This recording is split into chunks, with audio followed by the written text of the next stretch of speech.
welcome to Burning Issues, the only program that provides you with a regular glimpse inside the Wichita Fire Department. I'm Deputy Fire Chief Tammy Snow. In this episode, we'll talk about the number of units that respond to a reported structure fire and why the department sends the amount of units that it does. Our guest today is Battalion Chief John Turner of the Wichita Fire Department. Welcome, John. Could you please introduce yourself and tell us a little bit about your current job and your history with the Wichita Fire Department? Yes, certainly.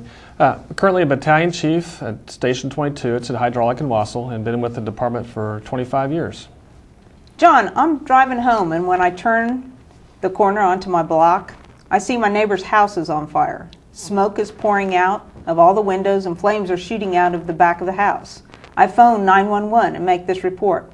How many fire department units are dispatched? Well, initially on that report, we sent a total of 8 units. 3 of those units are engine companies, which carry the hose and the water to attack the fire inside the structure, as well as supplying the water to the engine that's pumping the fire. We send to what we call a truck company, which is a big toolbox. It has a lot of saws and ladders and things like that. Then we send a couple support vehicles that have 2 firefighters each, and those are called squads. They don't have a lot of tools on them, but they do provide necessary manpower.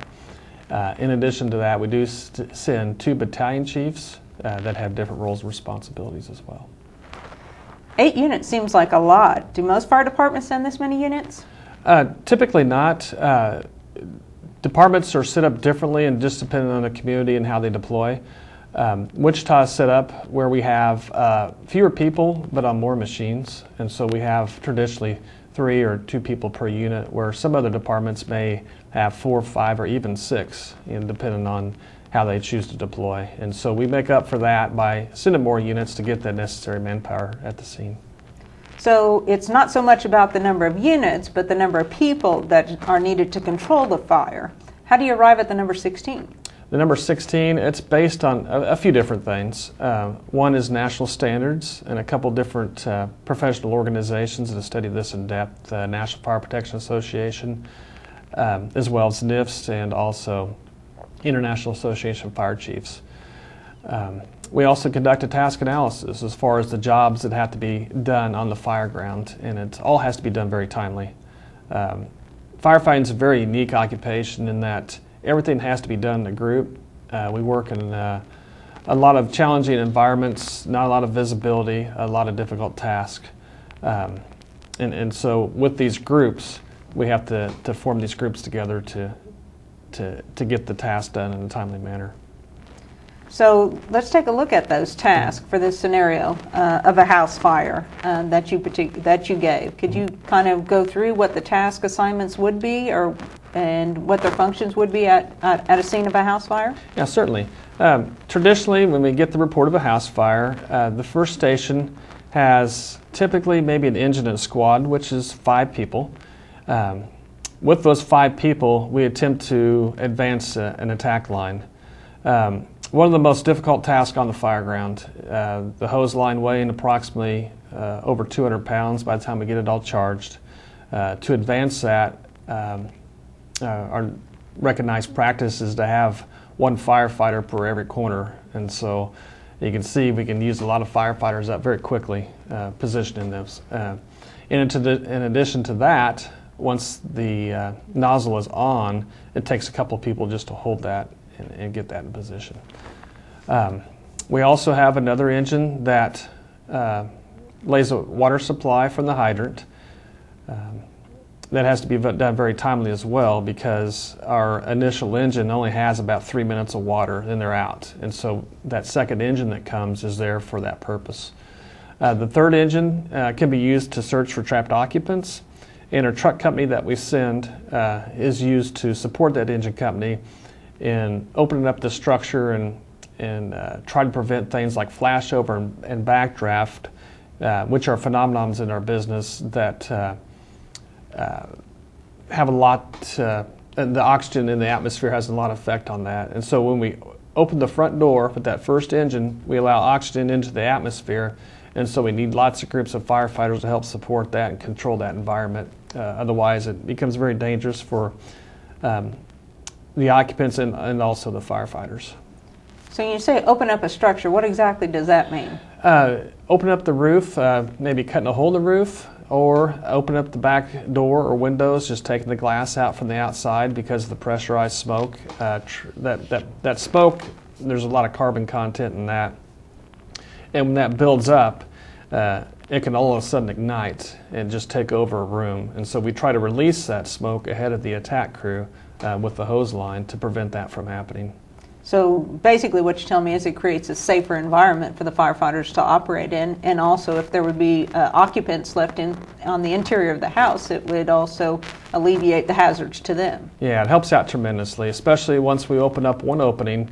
The fire tends to head towards that opening, and so we need to help control that by opening up other openings on the opposite side and close to the seat of the fire to prevent those phenomenons of backdraft and flashover from happening. So it's a big timing issue, and it does require, it's very labor intensive and has to be done very quickly, and that's why initially we send 8 units to get all these tasks accomplished in a timely manner.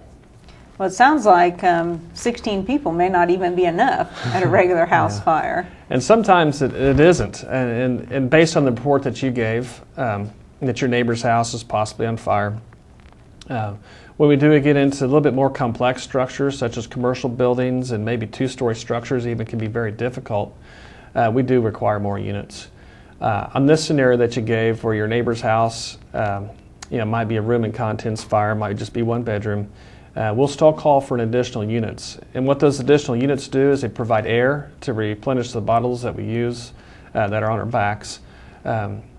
We also send units there for firefighter safety. It's called Rapid Intervention Crew, and there's been a lot of studies done in that, and that is when a firefighter gets trapped or lost, it requires a great deal of firefighters. In fact, some of the studies that have been conducted by the departments, we're looking at 12 firefighters just to rescue 1.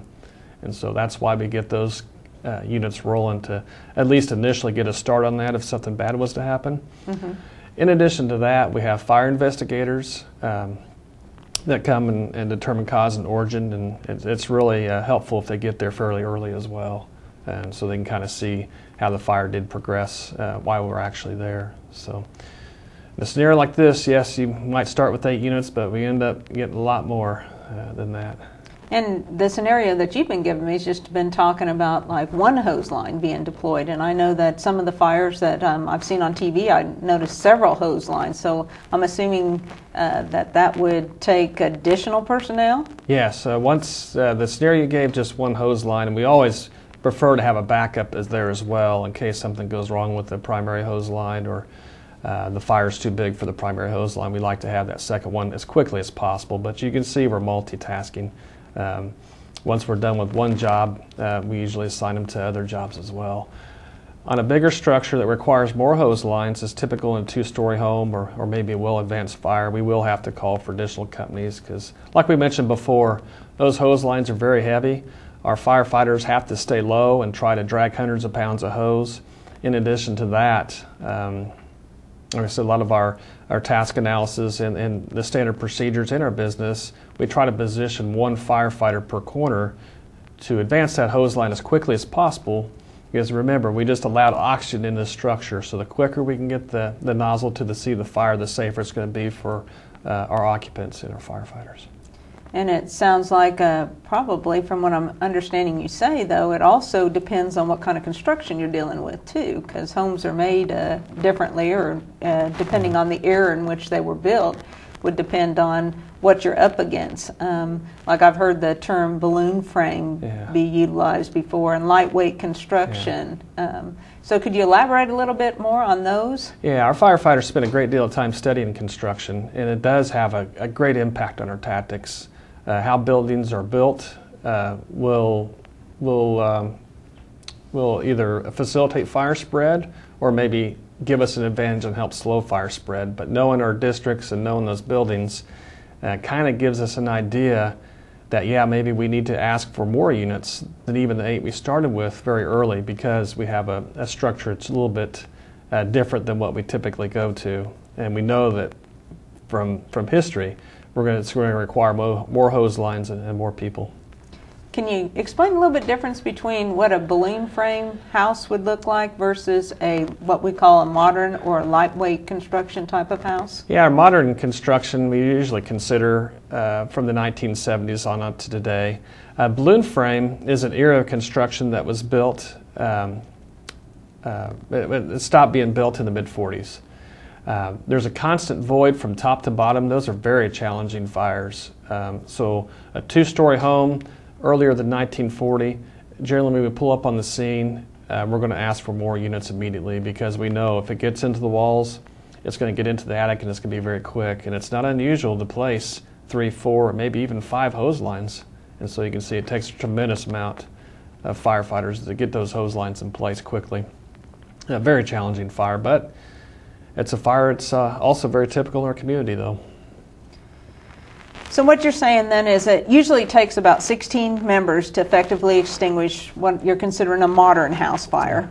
With 2 to 3 people assigned to the apparatus, it takes a lot of equipment to get the people there that you're needed. Is that correct? Yeah, generally we start with 16. It's a good starting point, and anything beyond, we're going to request for more, obviously. Do you have any suggestions if somebody was interested in becoming a member of the fire department or learning a little bit more about the Wichita Fire Department? Do you have any suggestions? Yeah, certainly. We have a Citizens Fire Academy that's coming up real soon. You can call 268-4441 for information on that.